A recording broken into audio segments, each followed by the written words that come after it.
Mi novio odia a su ex con toda su alma. Cada vez que la menciona le cambia la cara, se le tensa la mandíbula y dice, esa mujer me destruyó, y yo siempre lo abrazo. Y le digo, ya pasó, estás conmigo. Ahora, mi mejor amiga es la persona que más quiero en este mundo. Después de mi madre nos contamos todo. Cada pelea con mi novio, cada inseguridad, cada secreto que no le digo a nadie más. Ella me escucha, me aconseja, me defiende. Y siempre me dice, tú mereces más. Ese hombre no te valora lo suficiente. Mi novio se llama Hugo. Mi mejor amiga se llama Constanza, y hace exactamente 6 días descubrí que son la misma historia. Me explico. Hugo y yo llevamos 1 año juntos. Constanza y yo llevamos 5 años de amistad. Nunca se han visto. Hugo sabe que tengo una mejor amiga, pero nunca le dije su nombre, solo le digo mi amiga. Y Constanza sabe que tengo novio, pero nunca le dije su apellido, solo le digo mi novio. Nunca los junté, porque Hugo odia salir en grupo. Y Constanza siempre tiene horarios raros, así que mis dos mundos siempre estuvieron separados. Hasta el martes pasado. El martes, Hugo me dejó su teléfono para que le pidiera comida mientras él se bañaba. Abrí la app, y cuando iba a buscar el restaurante, vi una notificación de Instagram de una cuenta que se llamaba Dulce Constanza. Y tenía una foto de perfil que yo conocía perfectamente, porque esa cuenta era la de mi mejor amiga. La notificación decía Dulce Constanza, te envió un mensaje. No abrí el mensaje porque no soy de las que revisan teléfonos. Pero mi cerebro empezó a trabajar. ¿Por qué mi mejor amiga le está escribiendo? A mi novio se conocen. Nunca me lo mencionaron cuando Hugo salió del baño. Le devolví el teléfono y con la voz más casual que pude, le dije, oye, ¿quién es Constanza? Y lo que pasó en su cara fue como ver a alguien recibir una descarga eléctrica. Se le descompuso todos los ojos, la boca, las manos, apretó el teléfono y me dijo, ¿dónde viste ese nombre? Le dije que le había llegado una notificación. Y él me dijo con la mandíbula apretada, esa es mi ex Patricia, esa es la mujer que me destruyó, la que me engañó, la que me manipuló, la que me hizo sentir que estaba loco. Esa es Constanza. Se me congeló la sangre, me senté en la cama, y sentí como si los últimos 5 años de mi vida se reorganizaran frente a mis ojos. Como un rompecabezas que de repente muestra una imagen completamente diferente a la que yo estaba armando. Porque la Constanza que yo conozco, la que llora conmigo en mi sillón, la que me manda memes a las 3 de la mañana, la que me dijo que su ex era un narcisista que la controlaba, que la celaba, que le revisaba el teléfono, que la hacía sentir menos. Esa Constanza estaba describiendo a Hugo, y Hugo estaba describiendo a Constanza. Los dos me habían contado la misma historia, pero al revés para Hugo. Él era la víctima, y Constanza era el monstruo. Para Constanza, ella era la víctima, y su ex era el monstruo. Y yo llevaba 1 año consolando a los dos, sin saber que estaba en el medio de la misma guerra. Esa noche no les dije nada a ninguno. Me acosté al lado de Hugo, esperé a que se durmiera, y me quedé mirando el techo pensando en cada cosa que los dos me habían dicho. Sobre su ex. Hugo me dijo que su ex lo engañó con su mejor amigo, Constanza. Me dijo que su ex la acusó de engañarlo sin pruebas. Hugo me dijo que su ex le borró los contactos del teléfono para aislarlo de sus amigos. Constanza me dijo que su ex le prohibía hablar con hombres, incluso con compañeros de trabajo. Hugo me dijo que su ex lo manipulaba, haciéndose la víctima llorando cada vez que él intentaba poner un límite. Constanza me dijo que su ex nunca le creyó cuando lloraba, que le decía que estaba exagerando, que era una manipuladora. Las dos versiones no podían ser verdad al mismo tiempo. Uno de los dos me estaba mintiendo. O los dos al día siguiente. Hice algo que probablemente ninguna persona en su sano juicio haría. Decidí no decir nada. Decidí quedarme en el medio, con los ojos abiertos, y dejar que los dos se descubrieran solos. Le escribí a Constanza. Amiga, tengo que contarte algo. Creo que mi novio me está ocultando cosas. Lo vi nervioso cuando le pregunté por una notificación. Constanza me respondió al instante con 14 mensajes seguidos. Amiga, eso es una bandera roja. Te lo he dicho 1000 veces. Ese hombre tiene algo que no te está contando. ¿Qué notificación era? Le dije que era de una mujer, pero que no alcancé a ver bien, y ella me dijo, ¿ves? Te dije. Los hombres así nunca cambian. Yo lo sé por experiencia, y después de eso me dijo, algo que me cayó como agua fría, ¿quieres que te ayude a investigarlo? Yo tengo formas de averiguar cosas. Lo dijo con una naturalidad que me asustó, como si investigar hombres fuera algo que hacía. Seguido 2 horas después le conté a Hugo una versión editada. Le dije, oye, hoy mi amiga me dijo algo raro. Me dijo que conoce a alguien que se parece a ti y que ese alguien no es buena persona. Hugo se rió nervioso y me dijo, tu amiga no me conoce. ¿Cómo va a decir eso? Y después se quedó callado un momento y me dijo algo que me puso los pelos de punta. Patricia, ¿cómo se llama tu amiga? Le dije, ¿por qué quieres saber? Y él me dijo, porque necesito saberlo. Le dije que se llamaba Andrea. Mentí a propósito y lo vi relajarse. Inmediatamente los hombros le bajaron, la mandíbula se le soltó y dijo, ok, no es nadie. Pensé que podría ser otra persona. Le pregunté qué persona y me dijo, no, nada, olvídalo. Pero en sus ojos vi alivio. Un alivio que no tendría sentido, a menos que tuviera miedo de un nombre. Específico, de un nombre que yo ya sabía cuál era lo más difícil de esos días. No fue actuar frente a ellos. Fue mirarme al espejo, porque cada vez que me veía me preguntaba, ¿quién soy yo en esta historia? ¿Soy la novia, soy la amiga o soy la tonta que lleva 1 año sentada entre 2 personas que se conocen, se odian y me usan, sin que yo me dé cuenta? Durante los siguientes 4 días hice algo que me costó cada gramo de actuación que tengo. Le fui contando a cada uno versiones distorsionadas de lo que él. Otro decía a Constanza. Le decía, mi novio me dijo tal cosa, ¿qué opinas? Y ella siempre respondía con un consejo que casualmente era lo peor que yo podría hacer en esa situación.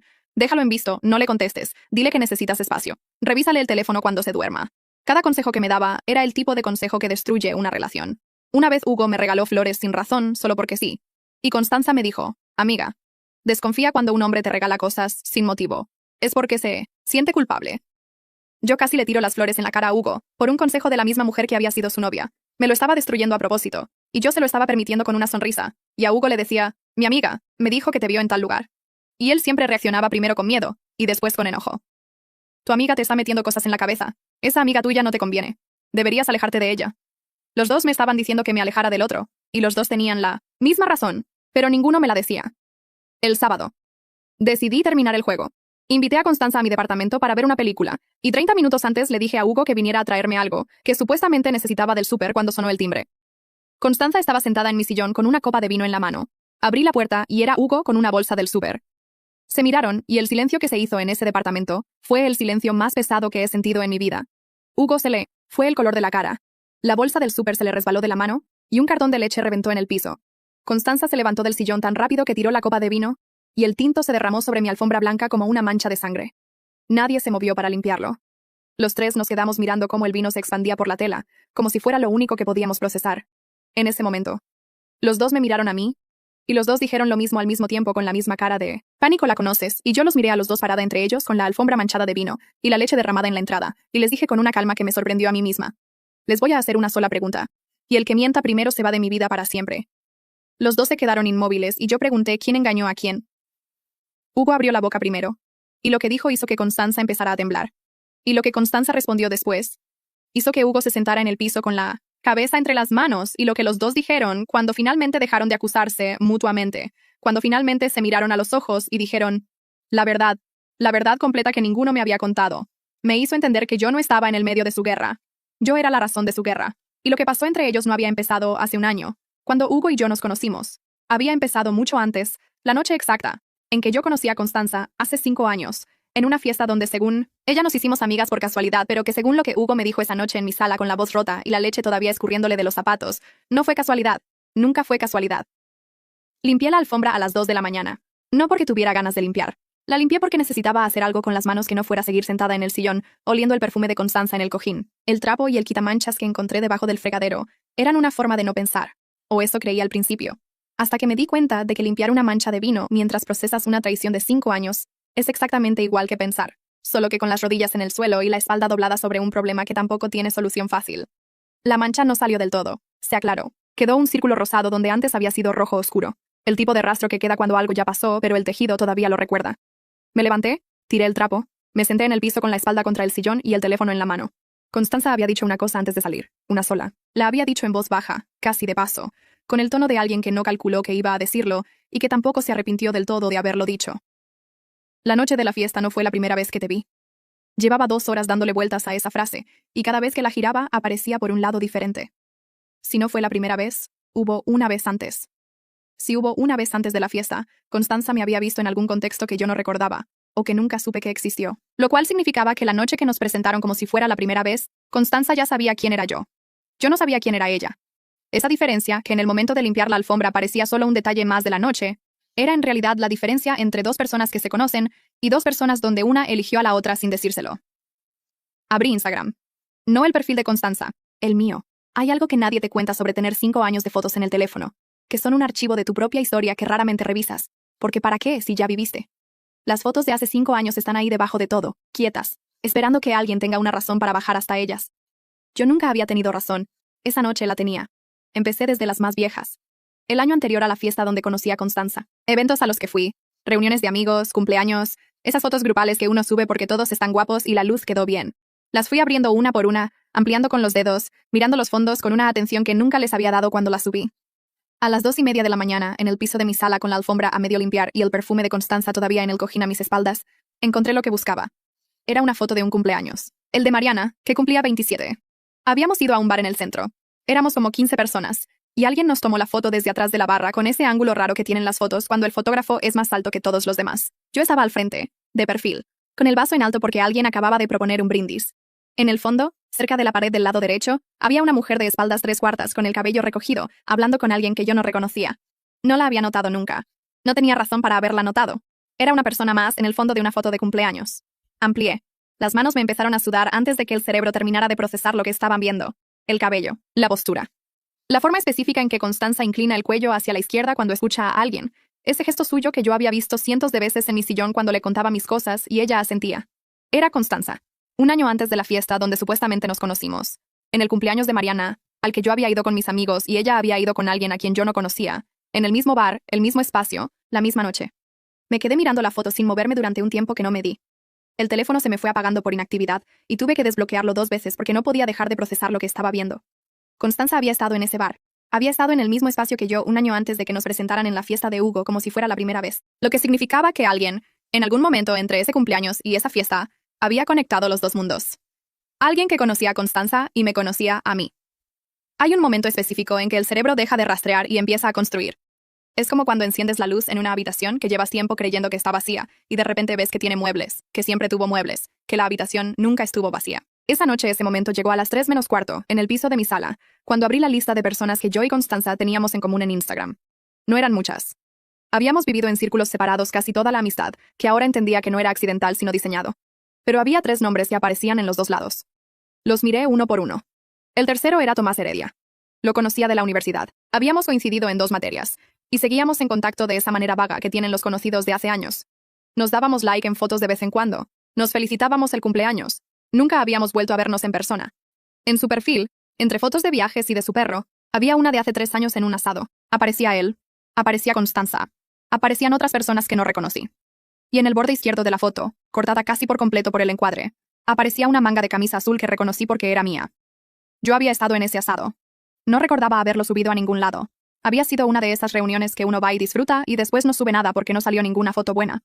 Pero Tomás sí la había subido. Y en esa foto estábamos los 4. Tomás, Constanza, yo y probablemente Hugo en algún lugar fuera del encuadre, en el mismo espacio, sin que yo lo supiera. Le escribí a Tomás a las 3 de la mañana. No le pregunté si se acordaba de mí, ni le puse el contexto, ni le expliqué nada. Le mandé un mensaje de 4 palabras. Necesito hablar contigo. La respuesta llegó en menos de 1 minuto. No porque Tomás estuviera despierto a las 3 de la mañana por casualidad. Lo supe en el momento en que vi el mensaje. Porque alguien que recibe un mensaje inesperado a las 3 de la mañana de un conocido lejano tarda en responder, se desorienta, pregunta qué pasó. Tomás no preguntó nada. Escribió. Sabía que eventualmente ibas a escribirme. Me quedé con el teléfono en la mano y el piso frío debajo de mí, y esa frase en la pantalla que era demasiado específica para ser tranquilizadora. No qué bueno que me escribes ni claro, cuando hablamos. Sabía. Eventualmente. Como alguien que lleva tiempo esperando que llegue algo que sabe que va a llegar. Le respondí. ¿Qué es exactamente lo que sabías? Y Tomás tardó esta vez. 2 minutos. 3. El símbolo de que estaba escribiendo apareció y desapareció 2 veces antes de que llegara el mensaje. Que ibas a descubrir que fuiste la tercera parte de un plan que nunca te pidió permiso. Apagué la pantalla. Me quedé en el piso con el teléfono boca abajo sobre la alfombra a medio limpiar, mirando el techo de mi sala que llevaba 5 años siendo el mismo techo, y que esa noche, por primera vez, no me parecía el mío. Tomás sabía. Tomás había sabido todo este tiempo. Y la pregunta que tenía que hacerle era tan grande que necesitaba hacérsela en persona, con los ojos puestos en su cara, para poder leer lo que no iba a decirle aunque lo tuviera que decir. Tomás Heredia llegó al café antes que yo. Lo vi desde la puerta. Estaba sentado en la mesa del fondo con un café que no había tocado, y las manos sobre la mesa con los dedos entrelazados. La postura de alguien que se preparó para esta conversación con más tiempo del que yo le había dado. Le había mandado el mensaje a las 3 de la mañana. Eran las 10 de la mañana siguiente. Él ya estaba ahí. Me senté frente a él sin saludar. Tomás tampoco saludó. Hay conversaciones que no tienen cortesía posible en la apertura porque la cortesía implicaría fingir que esto es normal, y ninguno de los dos tenía energía para ese teatro. Le dije, cuéntame desde el principio. Y Tomás se desenlazó los dedos, tomó el café que no había tocado, y empezó. Conocía a Constanza desde hacía 7 años. Se habían hecho amigos en un trabajo temporal, de esos que duran 6 meses y dejan 1 o 2 personas que se quedan. Después conoció a Hugo a través de un amigo en común, cuando Hugo y Constanza todavía estaban juntos. Los vio de pareja, los vio separarse, los vio procesar la separación desde lados opuestos durante casi 1 año. Después me conoció a mí, en la universidad, sin saber todavía que yo tenía algo que ver con ninguno de los dos. ¿Cuándo lo conectaste?, le pregunté. Cuando te mencioné en una conversación con Constanza. Dijo que había sido sin intención. Una noche hablando por teléfono con ella, contándole cosas de su semana, y en algún momento mencionó que había una chica de sus clases con la que había quedado para ir a una fiesta. La describió. Dijo mi nombre. Constanza hizo una pregunta. Tomás respondió. Constanza hizo otra pregunta. Tomás respondió de nuevo. Y en algún punto de esa conversación que duró 10 minutos, Tomás empezó a sentir que estaba siendo entrevistado sin saber para qué puesto. ¿Y qué hiciste? Dije. Seguí respondiendo, dijo Tomás, porque en ese momento no sabía qué otra cosa hacer. No estaba pasando nada malo, solo era una conversación rara. En la fiesta, Tomás llegó con nosotras, con Constanza y conmigo, lo que en ese momento le pareció una coincidencia agradable. Las dos personas que le caían bien en el mismo lugar. Hugo llegó después. Tomás los vio encontrarse, a Hugo y a Constanza, con la tensión exacta que tiene un encuentro entre dos personas que terminaron hace poco y todavía no saben cómo estar en el mismo espacio. Los vio hablar 5 minutos incómodos y alejarse cada uno a su lado. Y después vio a Hugo hablar conmigo. ¿Cuánto tiempo? Pregunté. Como 20 minutos, quizás más. ¿Y Constanza? Tomás bajó la vista al café. Lo giró entre las manos una vez, 2 veces, el giro lento de alguien que está ordenando lo que viene antes de decirlo. Constanza no apartó los ojos de ustedes en todo ese tiempo, dijo. Yo la miraba a ella mientras ella los miraba a ustedes. Y había algo en su cara que yo conocía de los años en que estuvo con Hugo. Era la cara que ponía cuando entendía algo que no le gustaba entender. Le pregunté qué hizo después. Esperó. Esa fue la respuesta. Esperó a que Hugo se alejara, esperó a que yo me quedara sola. Y entonces caminó hacia mí con la naturalidad de alguien que va a saludar a un conocido. Tomás la observó hacer eso desde el otro lado de la sala y pensó, en ese momento, que era una coincidencia, que Constanza me había visto sola y se había acercado porque era lo que hacía con la gente. Porque Constanza siempre fue así, expansiva, fácil, la persona que habla con todos en la fiesta. Tardó 3 meses en entender que no había sido una coincidencia. ¿Qué pasó en 3 meses? Pregunté. Me llamó para contarme que ya eras su mejor amiga. Lo dijo sin énfasis, como dado. Y fue exactamente el tono sin énfasis lo que me hizo sentir que el suelo del café se asentaba de una forma diferente a como lo había sentido antes. 3 meses. Constanza y yo nos habíamos conocido en esa fiesta, y en 3 meses, Tomás recibió una llamada donde ella le contaba, con una satisfacción que él describió como rara, pero que en ese momento no supo leer, que yo era su mejor amiga, no una amiga nueva, la mejor amiga. Con esa velocidad y esa certeza que tiene la gente cuando llega a algo que estaba buscando, aunque nunca lo haya dicho en voz alta. ¿Y cuándo supo que Hugo y yo estábamos juntos? Tomás me miró. Se enteró antes de que me lo dijeras a mí. Eso lo procesé en silencio durante varios segundos. Constanza se enteró de que Hugo y yo estábamos juntos antes de que yo se lo contara a Tomás, lo que significaba que me estaba siguiendo de cerca desde la fiesta. No de lejos, no de manera casual, de cerca. ¿Cómo reaccionó? Dije. Eso es lo que no puedo quitarme de la cabeza, dijo Tomás. No se sorprendió. Vi su cara cuando se enteró, y no era la cara de alguien a quien le llega una noticia inesperada. Era la cara de alguien que acaba de ver confirmarse algo que esperaba. Ahí fue cuando las cosas que no habían tenido forma empezaron a tenerla. Los horarios raros de Constanza que siempre impedían que la presentara a Hugo, sus consejos que llegaban justo cuando más los necesitaba, y que siempre, siempre, terminaban sembrando una duda específica. Los 14 mensajes en menos de 1 minuto, cuando le mencioné una notificación sospechosa en el teléfono de Hugo. La oferta de investigarlo con una naturalidad que me había puesto la piel de gallina, como si investigar fuera algo que se hace seguido, con práctica.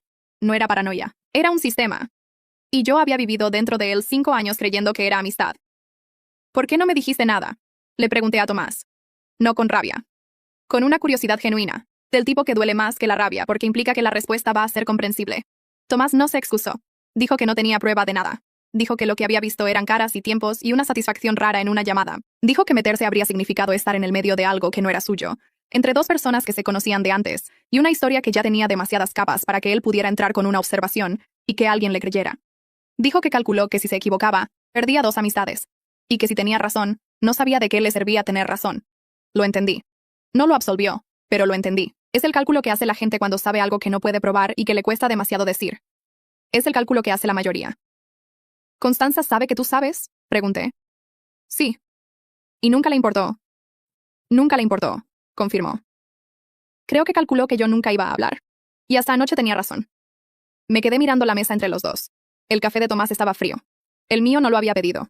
Había algo desordenado en esa imagen, 2 personas sentadas frente a tazas en el estado equivocado, que me pareció honesta para la conversación que estábamos teniendo. Tomás dijo una cosa más antes de que me levantara. La dijo con el tono específico de alguien que sabe que lo que viene a continuación es lo más difícil de todo y que de todas formas tiene que decirlo, porque no decirlo sería dejar incompleto algo que ya no puede quedar incompleto. Al principio sí te quiso de verdad. Lo miré.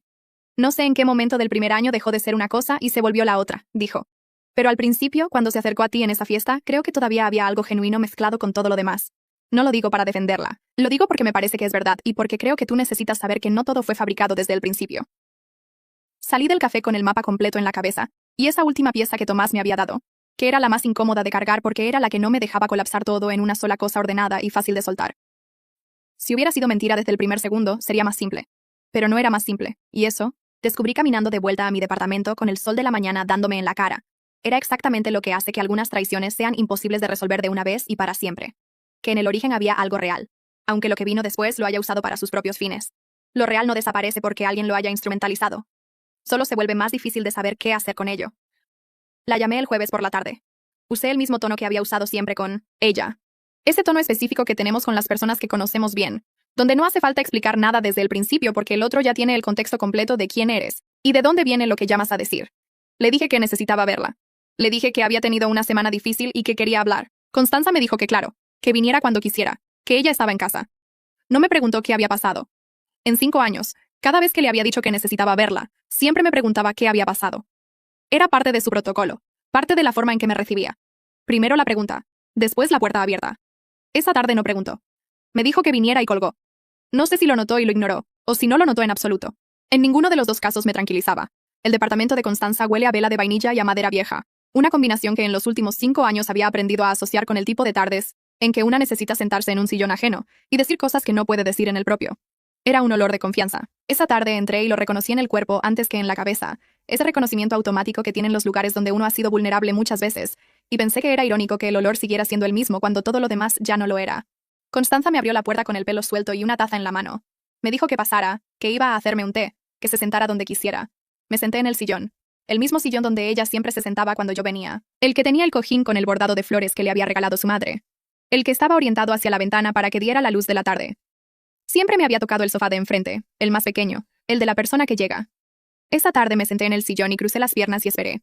Constanza salió de la cocina con 2 tazas, me dio la mía, se quedó de pie un momento sin saber exactamente dónde sentarse, y entonces lo procesó.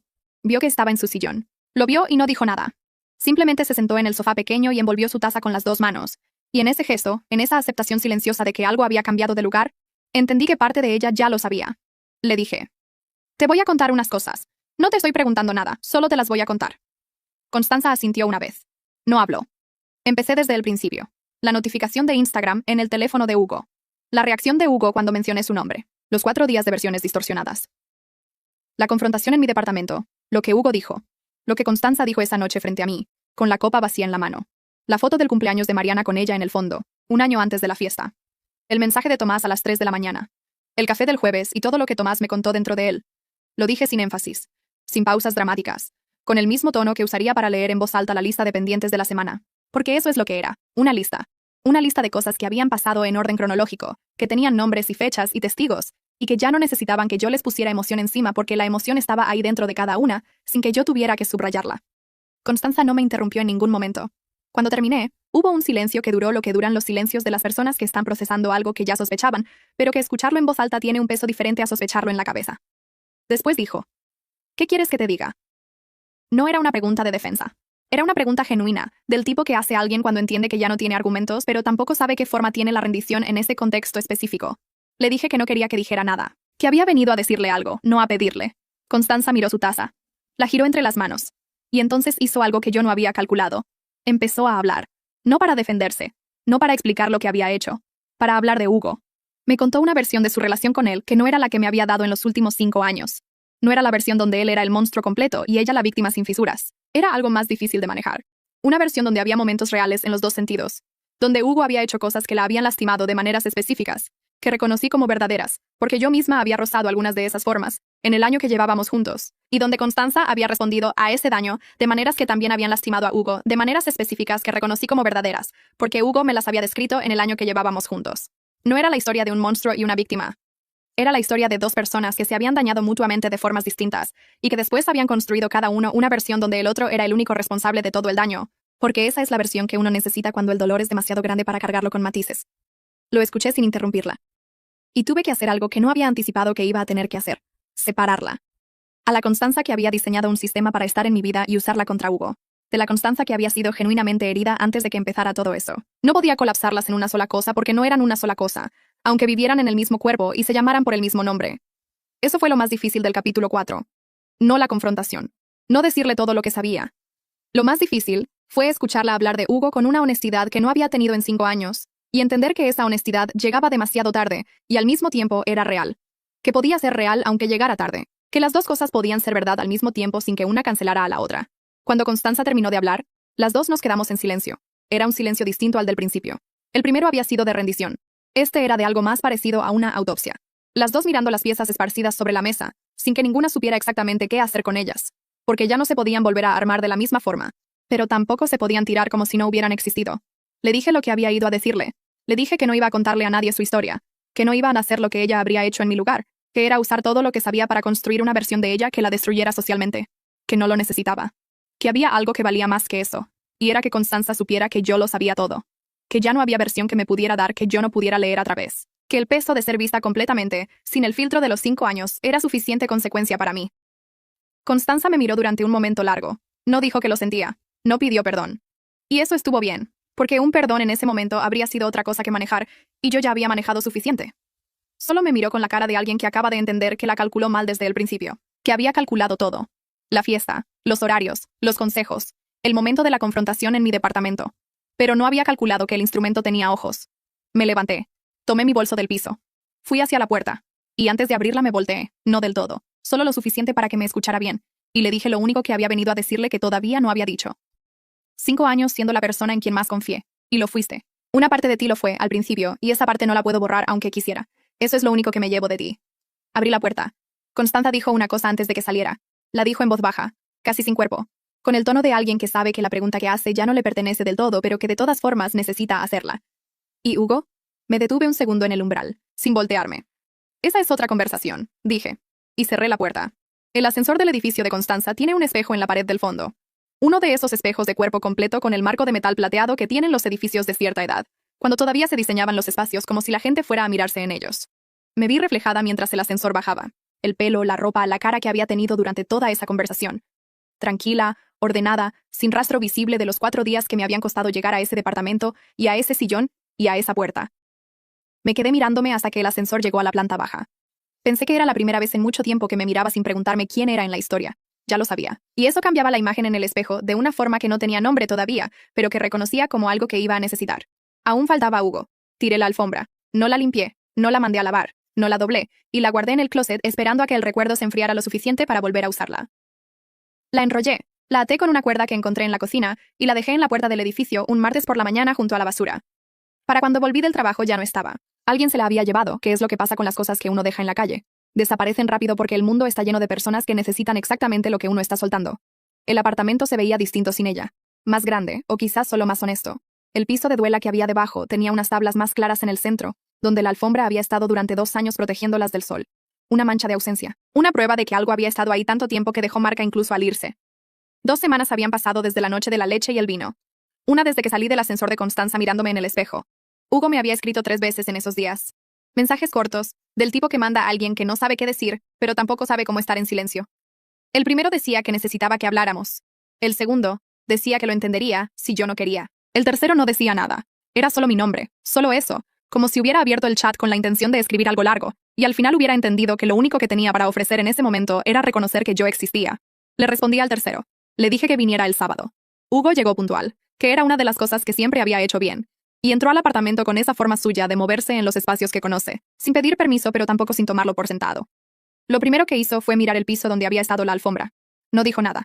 Se sentó en el sillón. Me senté en la silla de enfrente. No lo dejé empezar. No porque tuviera miedo de lo que iba a decir, sino porque ya lo había escuchado en mi cabeza suficientes veces como para saber que necesitaba decirle yo primero lo que vine a decirle. Le dije que sabía todo, no la versión que me había dado esa noche en mi sala con la leche en los zapatos y la cabeza entre las manos. Todo. La foto del cumpleaños de Mariana, la conversación con Tomás, los 7 años que Constanza llevaba en mi órbita sin que yo lo supiera, el cálculo que Hugo había hecho cuando vio la notificación de Instagram en su teléfono y decidió no decir nada. Hugo me escuchó sin interrumpirme, con las manos juntas sobre las rodillas y los ojos fijos en el piso de duela claro donde había estado la alfombra. Cuando terminé, estuvo en silencio un momento. Después empezó a hablar. Me dijo que lo sentía. Me dijo que había tenido miedo. Me dijo que en el momento en que vio el nombre de Constanza en la notificación, su primer pensamiento no había sido cómo contármelo, sino cómo hacer para que nunca tuviera que saberlo. Y que esa diferencia, entre querer protegerme y querer protegerse a sí mismo del costo de la verdad, era la diferencia que él mismo no había sabido ver hasta que ya era demasiado tarde para que importara. Lo escuché hablar durante un tiempo largo. Hay algo que nadie te cuenta sobre escuchar a alguien que te falló explicarse. que las explicaciones buenas duelen más que las malas. Las malas te dejan enojada, que es un estado manejable. Las buenas te dejan con algo más parecido a la tristeza, que es más difícil de sostener porque no tiene un destinatario claro. Hugo no me dio una explicación mala. Me dio una que entendí, y entenderla no me hizo sentir mejor sino diferente, que no es lo mismo. Cuando terminó, le hice la única pregunta que había venido a hacerle. Si yo no hubiera encontrado la notificación, le dije, ¿cuándo ibas a decirme? Hugo abrió la boca. La cerró. Miró el piso. Volvió a mirarme. Y no respondió. No porque no quisiera, sino porque la respuesta honesta era que no lo sabía. Que era posible que nunca. Que había construido en su cabeza la posibilidad de que los dos mundos siguieran separados indefinidamente, que Constanza siguiera siendo mi mejor amiga, y él siguiera siendo mi novio, y que esa superposición existiera sin que ninguno de los dos tuviera que nombrársela al otro, porque nombrarla significaba desmantelarla, y desmantelarla significaba un costo que ninguno de los dos estaba seguro de poder pagar. Esa pregunta sin respuesta fue el final de nuestra conversación. No hubo escena, no hubo llanto, no hubo ninguno de los gestos que uno imagina cuando piensa en el final de algo que duró un año, y que en algún momento fue real. Hubo una pregunta que él no pudo responder, y el silencio después de ella, que era suficiente respuesta para los dos. Hugo se levantó. Fue a la puerta.